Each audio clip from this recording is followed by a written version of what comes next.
to have you in America's finest city.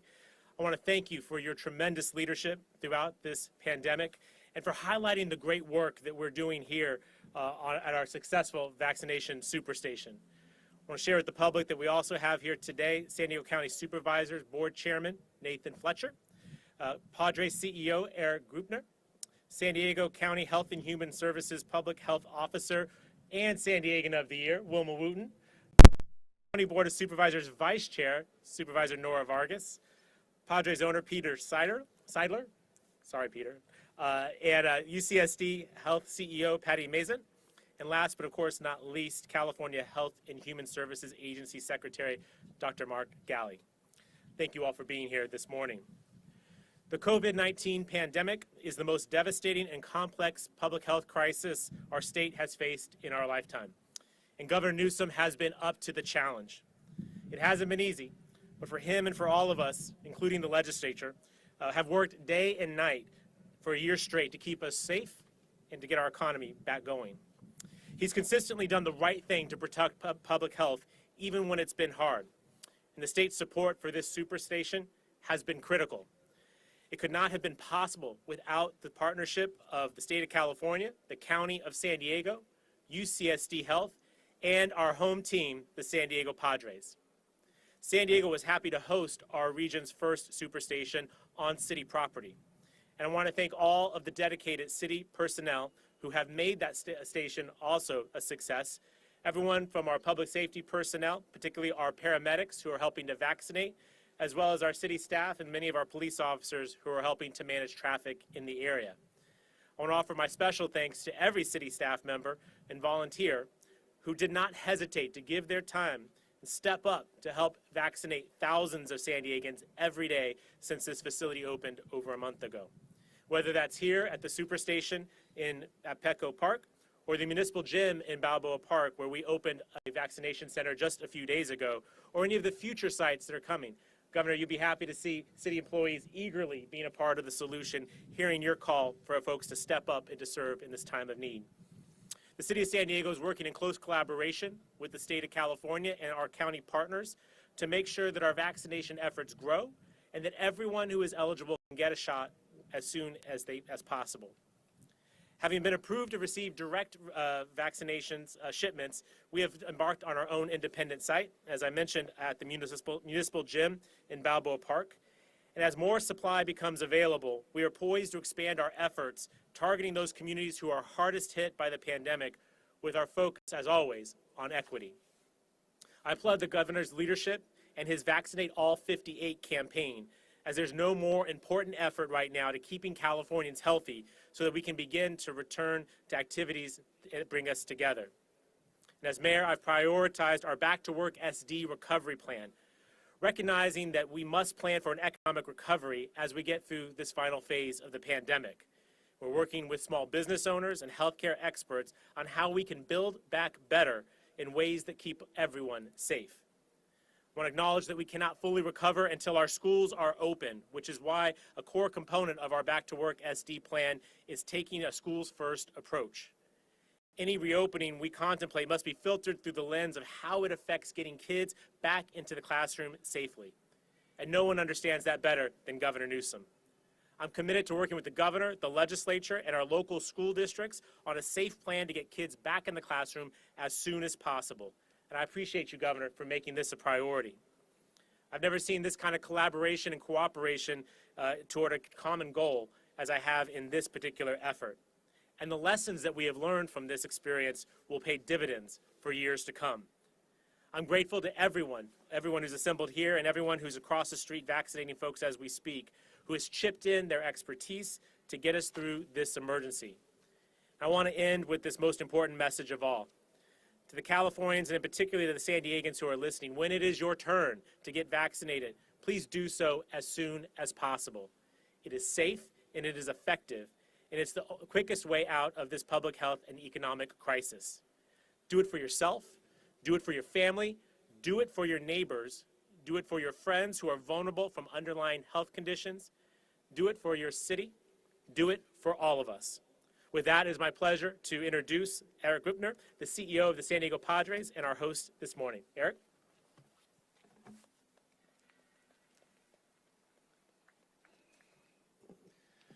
Thank you, Mayor Gloria. I want to formally welcome Governor Gavin Newsom to Petco Park. We're happy to have you and thank you for taking the time to visit San Diego today. A month ago, I received a phone call from the CEO of UC San Diego Health, Patty Mason, who's with us here today, asking if we could be helpful in setting up the first vaccination superstation in our region. It was a quick yes, and our operations team worked tirelessly over the next 72 hours with our great partners at the state, the county, the city, and UC San Diego Health to put together the first vaccination superstation in California. Last week, we surpassed 100,000 vaccinations here on site. In fact, 1 out of every 3 vaccinations through last week that had been administered in San Diego have occurred here at Petco Park. This would not have been possible without an unprecedented and excellent level of collaboration with our partners, the state, county, city, and UC San Diego Health. The Padres are proud and honored to play a role in helping to make this possible and successful. Vaccinating San Diegans and every Californian will move us past this pandemic and save lives. It's been a passion project for our employees here at the Padres. The joy that it has brought to us as an organization to know that we are making a difference in helping our community during such a critical time has been outstanding. We hope that the template we have built here at Petco Park can continue to be used throughout California as our state, local, and city leaders work around the clock to ensure all Californians have access to vaccinations. Now I want to introduce our San Diego County Public Health Officer, Dr. Wilma Wooten, who continues to lead our region's response to the pandemic. Dr. Wooten.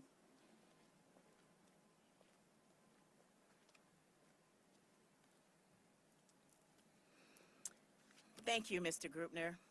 I want to start by thanking you, Governor Newsom. What a pleasure it is to have you here in San Diego County, especially at the site of our very first vaccination superstation, which opened Monday, January 11th. Thank you for your commitment to protecting the public's health as we manage our way through this pandemic. Everyone is working overtime, working hard and quickly to stop COVID-19. This includes our Board of Supervisors, our County of San Diego employees, and the Health and Human Services Agency, led by our Director, Nick Machione. The public-private partnership behind the Petco Superstation is especially amazing. Within days of hearing about this idea from Chair Fletcher, an opening event was held. This would not have happened without the commitment of the following partners with the county. This includes UC San Diego Health and its CEO, Patty Mason, the San Diego Padres and team president, Eric Rutner, and the City of San Diego and Mayor Todd Gloria. Each and every partner was and remains critical. Since Petco opened as the region's first superstation, public health has used an equity lens for the continued expansion of local vaccination sites, as is seen in the graphic that we will have available. Using the state's equity tool as our guide, we now have 8 county-facilitated community vaccination sites, 2 hospital-supported sites, an expanding mobile operation using CAL FIRE and local first responder teams, and 4 superstations. Like Petco in central San Diego, the other superstations are also public-private partnerships and include Sharp Healthcare at the Chula Vista Shopping Center, which is open in South County, CSU San Marcos, Tri-City Medical, and Palomar Health are the county partners in the North region, and Sharp Healthcare and the Grossmont Shopping Center created a superstation for La Mesa in the East region. But the county is not done. A 5th coastal superstation is in the works with Scripps Health at the fairgrounds, the state fairgrounds for Del Mar in the North Coastal region. We have lots of work ahead of us to meet the vaccine needs in our entire county. We cannot do this without support from the state as well as more vaccine. Governor Newsom, I want to thank you again for taking the time to be here in San Diego County today. Thank you immensely. Now please welcome to the podium our County Chair of the Board of Supervisors, Chair Nathan Fletcher.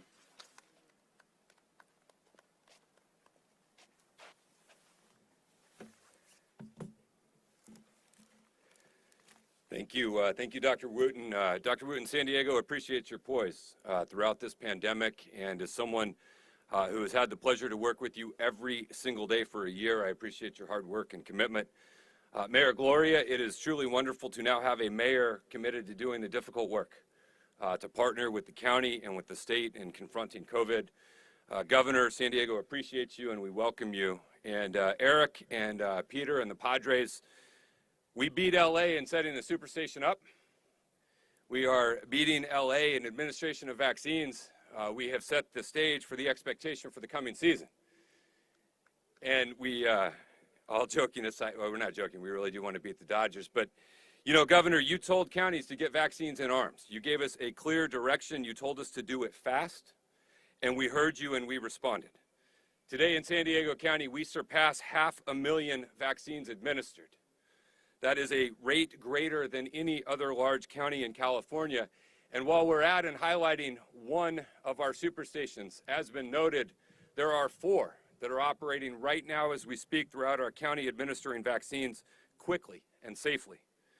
These 4 superstations are additive to more than a dozen other community locations embedded in the communities based on the Healthy Places Equity Index and our case rates. And they are there to help communities that have been most impacted and hardest to reach. We have reached more than 1,000 of our long-term care and skilled nursing facilities, with the remainder scheduled in the coming days. We have phone lines that are open for seniors that might not have internet access or technology challenges. We've launched programs to transport seniors who need help with transportation, and if they can't leave their homes, then we're going to go to them. Efforts are underway for our promotoras, our community health workers, to be able to get people slotted directly into vaccines for the communities most impacted, because all of this is with an eye towards equity, with a particular focus on the Latino community. In San Diego County, 30% of our population is Latino, but almost 60% of our COVID cases are Latino. And I want to commend and appreciate Supervisor Nora Vargas for her leadership on ensuring that these communities have access to the vaccine.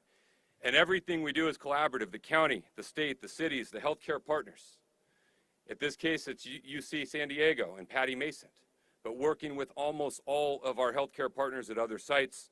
And we move fast because the vaccine offers the path out, not only to save lives, but to get our lives back, to get our small businesses open, our kids back in school. Governor, we appreciate your focus and your effort on trying to get our kids safely back in school. And Governor, those of us that have dealt with this every single day appreciate how you've led us through a long and difficult year.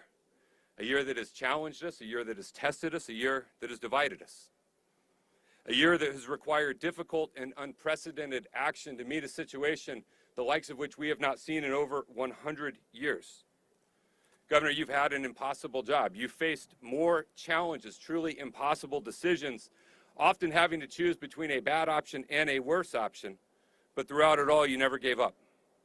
And I want the people of San Diego to know that you've been there for us. You've been there at all hours of the day and night to take my call. You, Dr. Galley, your entire team, you've handled the constant pressure and ever-changing situation with grace and compassion, a willingness to listen, and when needed, a willingness to adapt. And throughout this full year, your entire team has been there with support, encouragement, advice, and partnership. You never stopped fighting for California. And make no mistake, we're still in the fight against COVID, but with cases down and vaccinations up, we are cautiously optimistic that we're turning a corner and the better days are ahead. Governor, we're thrilled to have you join us here in San Diego. We appreciate everything you've done for the last year. Please join me in welcoming the Governor of California.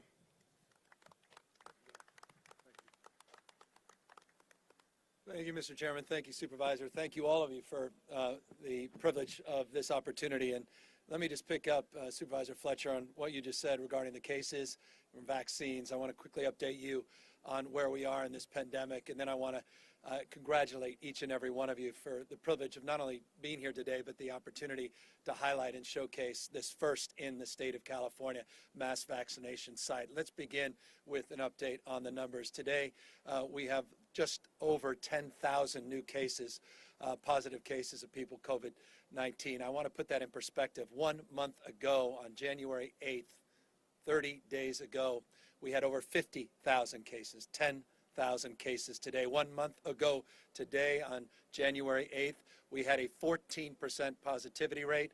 Today, 5.0. 14% to 5%. 50,000 cases down to 10,000 cases over the course of the last 30 days. 34% reduction. 34% reduction over a 2-week period in the number of people hospitalized, and 25% reduction of the number of people in ICUs. So everything that should be up is up, and I'll get to vaccines in a moment. Everything that should be down is down as relates to case counts, positivity rates, people being hospitalized, people in our ICUs. That is encouraging news indeed.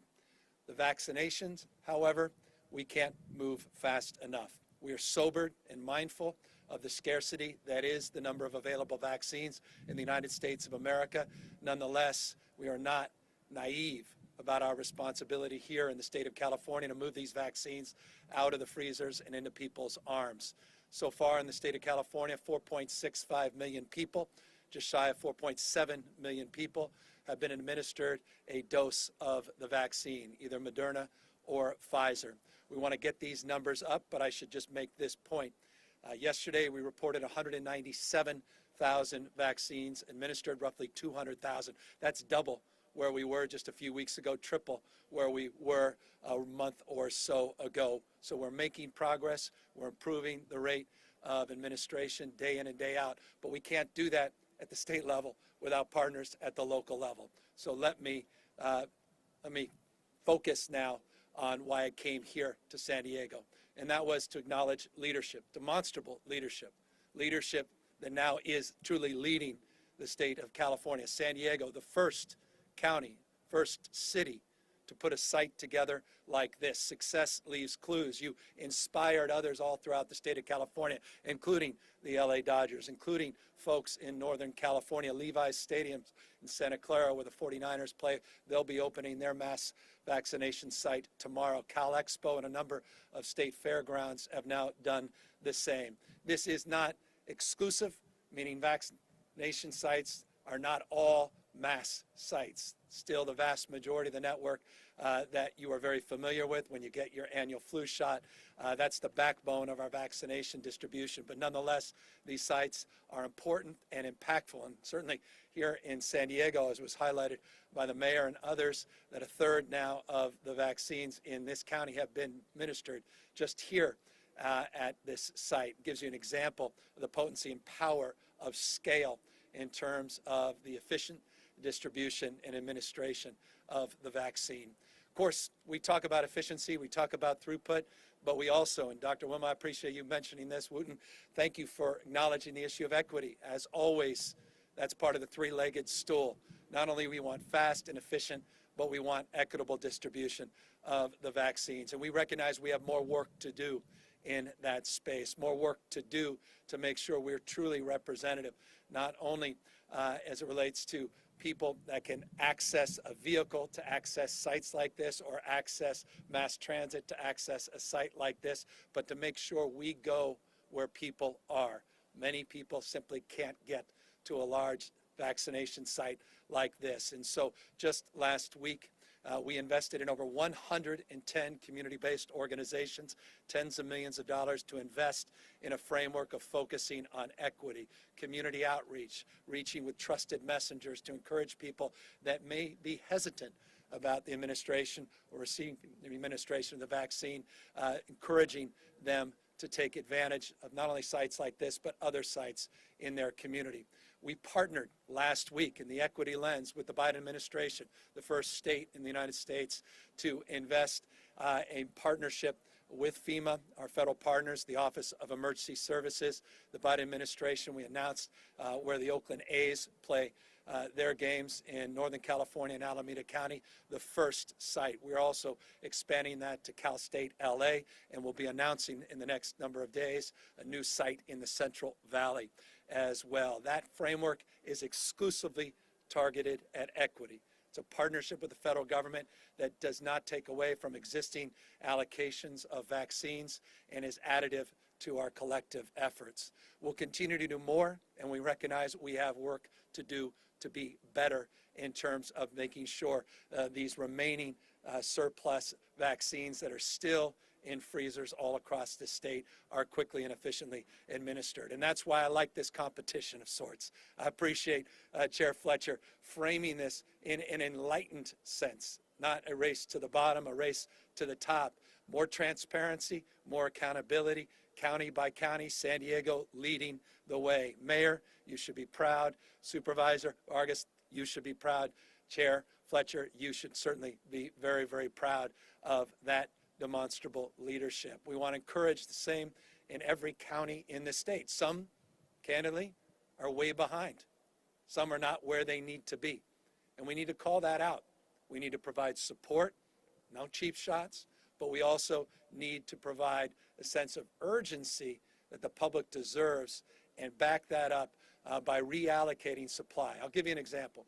Just last week, we reallocated close to 100,000 doses that were in the hand of one of our largest pharmacies here in the state of California. We were able to quickly and efficiently and effectively move those doses out because, frankly, they were sitting on those doses. We're going through every provider, every single system, and making sure when they're days or weeks with a vaccine in the freezer or refrigerator, that we're moving those out and getting them into people's arms and getting them out to the diverse communities all across the state. On genomics, let me just quickly update you. I'll close here in a moment. We'll, of course, answer any questions. I want to just update folks on some of the genomics testing well recognized here in San Diego, leading research, leading cutting-edge research in genomics happening in and around this community. Mr. Mayor, you should be very proud of this. Because of San Diego's leadership, we've been able to provide at least the sequencing for over 12,200 genomes, and we've been able to identify 153 UK variants. 153 cases of the UK variant are here in the state of California. Now, San Diegans, you understand this well. About 138 of them have been identified here in San Diego. 5 counties currently. However, we have 6 additional cases in addition to the 153 that we're making a determination of whether or not they are indeed a UK variant. If that's the case, we have 2 additional counties, total of 7, that likely the UK variant has spread. No Brazilian variants yet, no South African variants yet. We do, however, have a West Coast variant. There's 2 versions, Boria 1429, 1427, neither here nor there. 1,203 of the West Coast variants have been identified. So no new variants identified, again, from Brazil or South Africa, 153 from the UK, West Coast, a little over 1,200. Briefly, I know many of you want to know who is getting these vaccines. They want to know the demographics. We talk in terms of equity, who's actually receiving the vaccines. We've been working with the counties. San Diego, thank you, Supervisor. All of you have been leading the way in terms of providing that access. You have a dashboard that's out. Not every county, however, is doing that. So we've been working with the county local health officers for the last few weeks. And Dr. Galley assures me later this week, we will put out our preliminary results as it relates to the demographics and the administration of the vaccine. I should note what we will put out likely will not truly be representative of where we're going, because the first cohorts that have gotten these vaccines have been cohorts that are not truly representative of the diversity of this state. And so we clearly are mindful of that. And not only am I previewing this as an example, but obviously as an imperative for improvement for all of us across this state. And the other thing we want to update you on is this third-party agreement. We'll be moving, and we are on schedule for February 15th to move forward with our third-party administration, the partnership at cost with two partners that are well known here in the state of California, Blue Shield and Kaiser. That contract we will make public when it's finalized. We anticipate that happening later this week, and we anticipate moving forward, as I noted, in exactly a week, this time next week on February 15th. Final words. We are now, because of the Biden administration and finally having a framework of a national plan, we're able to look into the future with a little bit more certainty in terms of the vaccines that will arrive here in the state of California. Last week, we received just over 1 million vaccine doses, about 1,060,000. 594,000 of them were first doses, just 594,000 in a state of 40 million. New doses came into the state from the federal government. Simply not enough. Everybody recognized that, the president on down. Next week, meaning this week, by the end of this week, roughly the same number of doses are anticipated to have arrived, slightly higher by a few thousand. Next week, we anticipate another 100,000+ in addition to what we've received in the last few weeks. So all told, a little over 1,200,000 doses coming into the state. We need to see that ramped up. We're going to need to see more doses coming in to the state of California in order to keep these MAX sites operational and to keep things moving. As Chair Fletcher told me a moment ago, we could double the output here just at Petco if they had more certainty of supply. And again, the state's not holding anything. We are the intermediary in terms of the distribution.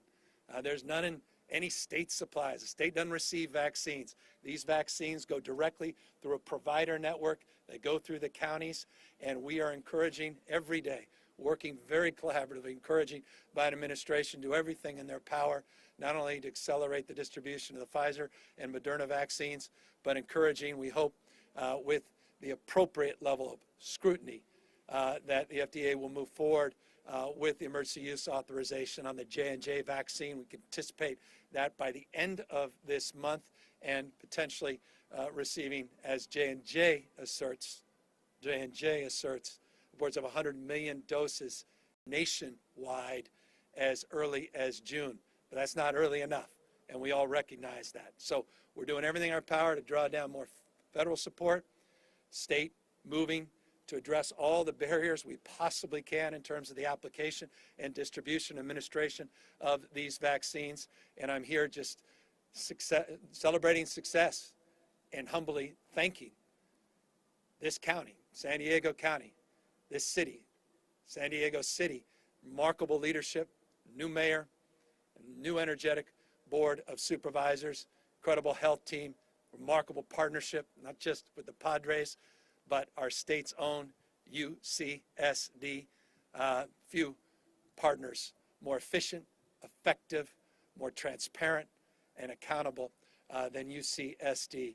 I want to just congratulate their partnership and their incredible work to date here for our state and for literally hundreds of thousands of Californians that reside in this community. So with that, we're of course here to answer any questions.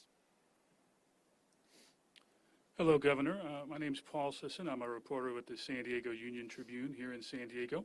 I'm at the narrow end of the funnel today in terms of all of the media questions that have come in over email, so I'm going to go ahead and ask them out one at a time.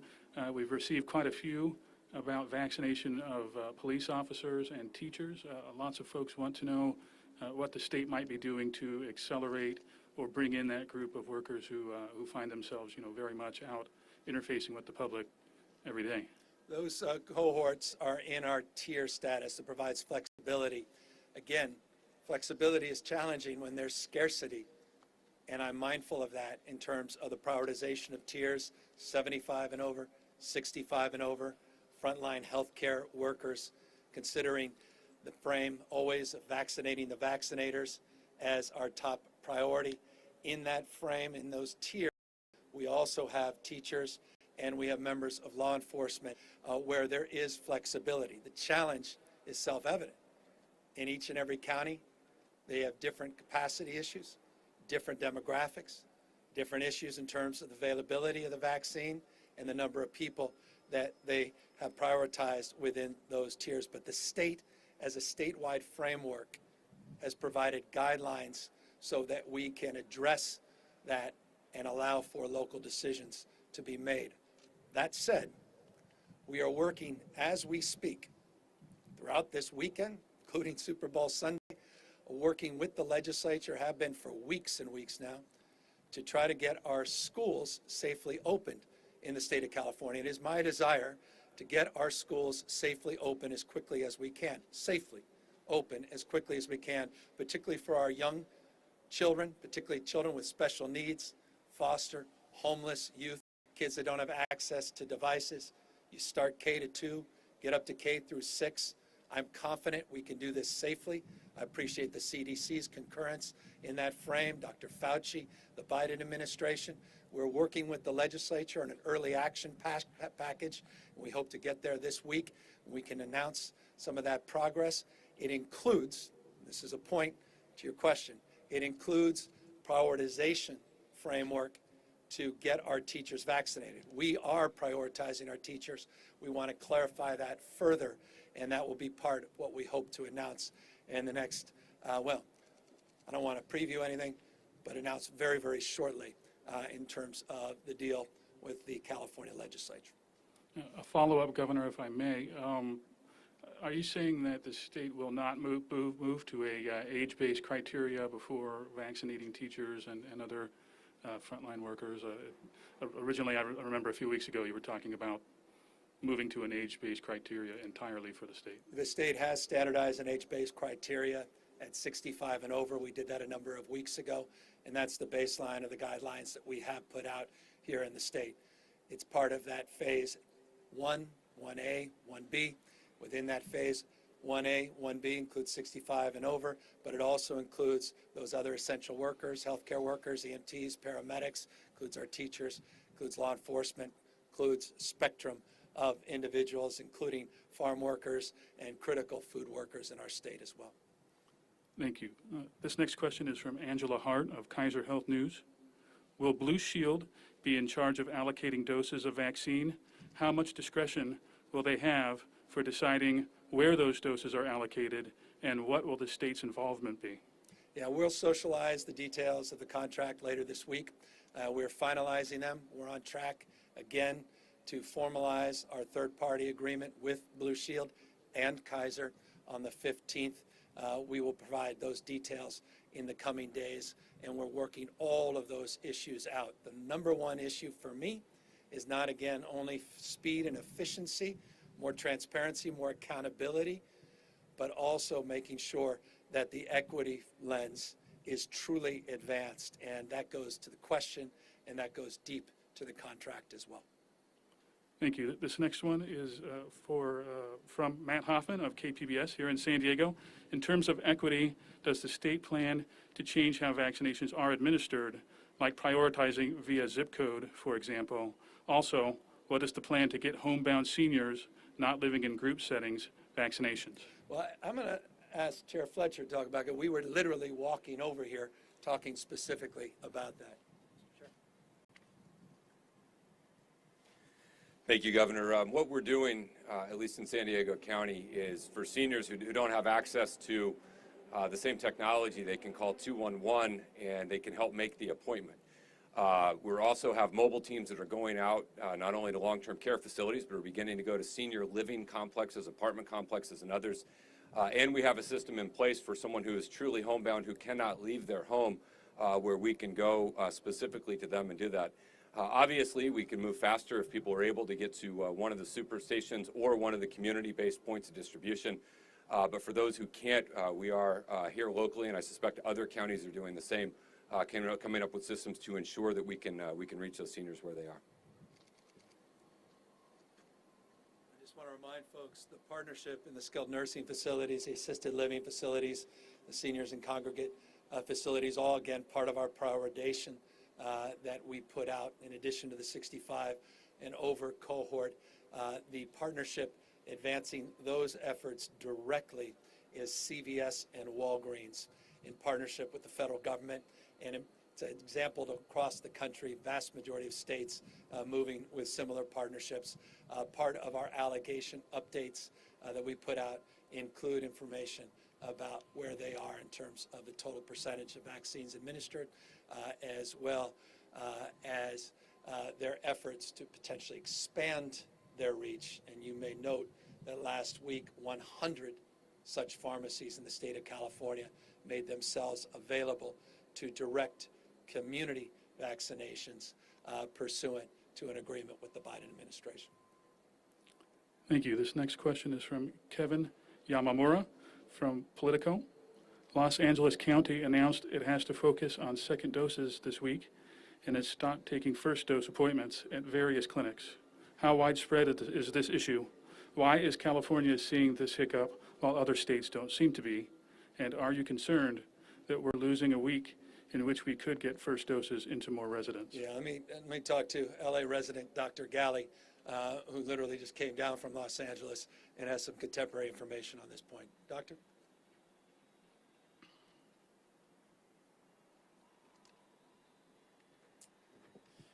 Yeah, good afternoon, and thanks for welcoming me to San Diego. The 2-hour drive from LA was simple and easy, so always good to get down to San Diego. So yeah, I think we have a lot of conversation about first and second doses across the state. LA County making the decision to really prioritize getting people their complete series of vaccines. Very important. I think a lot of conversation with our federal partners about what to do with that interval between first and second doses, really prioritizing statewide, making sure that we get at this moment, as we continue the conversations around first and second doses, that we do make sure those who've received the first dose do get timely a second dose. I think we've heard today a lot about the scarcity of supply, the need for understanding how much we'll be getting in weeks to come. So some counties making a decision to make sure that those who've received one vaccine get the second now before additional people get that first vaccine. So we're going to see this play out across the state, working with our local partners, working with our third-party administrator as we advance that contract to really come up with some clear guidance on this first and second dose issue, talking to the Biden administration, our colleagues at the CDC, to make sure that we're working on this collaboratively and together. We want to make sure we send a consistent message to the public, but as of now, clearly those who received their first dose, we want to make sure that they do get their second dose as we continue those conversations. So LA County making that decision, a number of other counties making that decision. I would say nationwide that this is probably going to be a theme that we will see, a number of people storing second doses to make sure that it's available there, and the consistency of supply, the clarity on what's coming in the weeks to come is going to help us sort through this, I would say, issue of coordination and inventory control. But getting people their second dose, key priority for California, and something we'll be working with our counties to make sure it happens successfully. Thank you. The governor asked to just share briefly what we're doing in San Diego County. We've done now 500,000 combination of first and second dosages. We have not held any back, but what we are doing is honoring second dose appointments first. And so as we move forward, again, with limited supply, we will honor all second dose appointments that have been made, and then whatever we have, the delta between second dose appointments and what we have available, we will continue doing first dosages as well.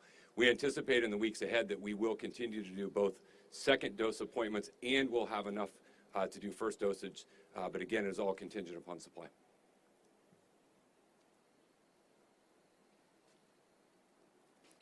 This question is from Brandon Lewis with KFMB here in San Diego. We know the federal government controls the supply of vaccine, but the state can allocate doses however it wants. Why aren't counties like San Diego that have the infrastructure in place receiving more vaccines to meet the demand?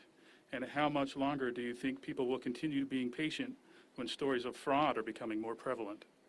Well, we want to call out the fraud, and we take backseat to no one in terms of calling that out. We've made that clear from day one. In fact, even before the first dose arrived, the state of California was forthright in terms of making sure that folks knew that if they were trying to profit by moving these vaccines and taking them out of turn or out of order, they'd be held consequence, not only financially, but in terms of any subsequent allocation, distribution, or receipt of vaccines in the future. Dr. Galley can talk more about that in a moment. Look, the issue of scarcity is the issue that we are all mindful of. It's an issue that has now increasingly been brought to the fore all across this country. We have these governor calls with the new Biden administration, no longer their transition team, on a weekly basis. This is parroted by governors all across the country. And that concern is highlighted by the fact that with this three-week window, you get a sense that we're not seeing appreciable increases. Now, again, that's not a critique. I want to compliment Biden administration for giving us a look into the future with some certainty so we can plan over a 3-week period. And I want to acknowledge the work they did with the Pfizer doses, allowing 6 shots, not just 5. That's a 20% increase. Both those things are additive. Both those things are helpful, in addition to those direct partnerships that we announced and they're announcing all across this country, the 100-plus goals they have, or sites they have as a goal all across America. But this is an issue that I can assure you is not unique to San Diego. You saw the highlighted moment ago in the answer and response, Dr. Galley in LA County, and I can assure you, having just left Alameda County a few days ago, Sacramento County, they are all eager to see a substantial increase in supply as well. This next question comes from my own sources who have reached out to me today about prioritization of people with developmental disabilities. And generally as well, folks with cancer, folks with various pre-existing conditions that put them at a higher risk to serious consequences with COVID-19. So I wonder, is there any plan to move them up the list a bit? No, thank you for bringing that up, and forgive me for not bringing that up in the top of my remarks. It's incredibly important to me, and when I say important, deeply. My mother worked for Aid to Adoption of Single Kids, special needs kids. I've been very involved, best buddy, all the work we do with Special Olympics. And, we have buddies work in my office and throughout our administration. This is a point of pride, and it's a deep concern that I have on behalf of the IDD community broadly, that we are not providing and supplying adequate number of vaccines. Dr. Galley and I, quite literally again, were in the car about an hour and 20 minutes ago talking specifically about the progress we're making. It's been stubborn, and candidly, neither of us are satisfied with the progress in this space. And we made a commitment to each other just an hour and 45 minutes ago to figure this out once and for all by the end of the week. Again, in a framework of scarcity, it's all about prioritization. But we've got to take care of the most vulnerable and people in the developmentally disabled community with all of the unique challenges and opportunities and present them in their lives. These vaccines need to be prioritized, and I am committed to do that. I just fear that whatever we do will not be enough until the supply is adequate, and we can move from this scarcity mindset to an abundance mindset. Thank you. The next one is from Alex Michelson of Fox 11, Los Angeles. What's the single biggest obstacle when it comes to schools being open? How do you overcome it? I think fear. I think trust. I think it's one thing to assert something. It's another to prove something. I think we need to prove that we can safely reopen our schools. Now, many schools have safely reopened here in the state of California. We had 87 positive tests in the month of January, 87. It was a low number compared to December and November in terms of cases in our schools that are open in this state. We need to hold those accountable that are not safely reopening the schools, and we need to provide the resources for those that do want to open so they can safely reopen their schools. Vaccinations are important, but so is testing. So is physical distancing. So is providing the physical environment, ventilation, and other supports to make sure not only our teachers are safe, but our janitors are safe, our bus drivers, our cafeteria workers are safe as well. And that's what we are working through, and that's what we're committed to advance. And I'll just remind you, we put up $6.6 billion to bring down for early action support to do just that, and that's the amount of money that we're working with the legislature to discuss what's the most efficient and effective use of those dollars to address learning loss and our capacity to deliver on the promotion of safety. The next question comes from Jocelyn Moran of CBS 47 Fresno. Here in Fresno County, we've only been receiving about 8,000 doses a week, but the county has capacity to administer about 40,000 a week. Other Central Valley counties are also receiving very low amounts of doses. Given that the Central Valley is home to many essential agriculture workers, and are there any efforts to increase the allocation here or bring a FEMA vaccination site to the valley? Yeah, I may have already gotten ahead of my own announcement. If you rewind the tape, I implied that the answer is yes to that question, at least the latter part of the question as it relates to a larger site in partnership with the federal government. We've made this a top priority in our conversations with the Biden administration. We've made it a top priority in all of our conversations as it relates to the allocation of doses. Let me just make a couple points. The first allocations of doses went out based upon the original framework for healthcare workers. And on a per capita basis, it's absolutely true. There were certain parts of the state that had more abundant distribution because of their healthcare delivery system being more robust as it relates to total number of personnel. And so it followed suit that more vaccines went to where more of those frontline workers were. We have to address that now as we're moving in this next iteration in a more equitable manner. We're committed to doing just that. I've talked to a number of representatives in the Central Valley and assured them of our efforts, and we'll be socializing them in the coming days and weeks. And it absolutely is correct. Our essential workforce, disproportionate numbers, are represented in the Central Valley. Our farm workers, those critical workers in meatpacking facilities, folks in logistics, warehousing, manufacturing, central retail workforce up and down the state. Central Valley matters. We care, and we will be prioritizing at larger scale some of these more mass vaccination efforts very, very shortly. The final question today comes from Bo Tefu of California Black Press. And before I ask it, I want to apologize to anyone whose name I've mispronounced today. How does the state of California plan on tackling misinformation and disinformation about COVID-19 vaccinations, specifically in low-income Black and brown communities, considering how racial disparities in the healthcare system have negatively affected these communities? That's the right question. It's one we've asked ourselves often, and we're trying to answer every single day. I noted a minute ago the 110 community-based organizations that just last week received grants. A very large number of those organizations were in Black and brown communities, the African-American, Latino community, to address some of those barriers, to address some of those concerns.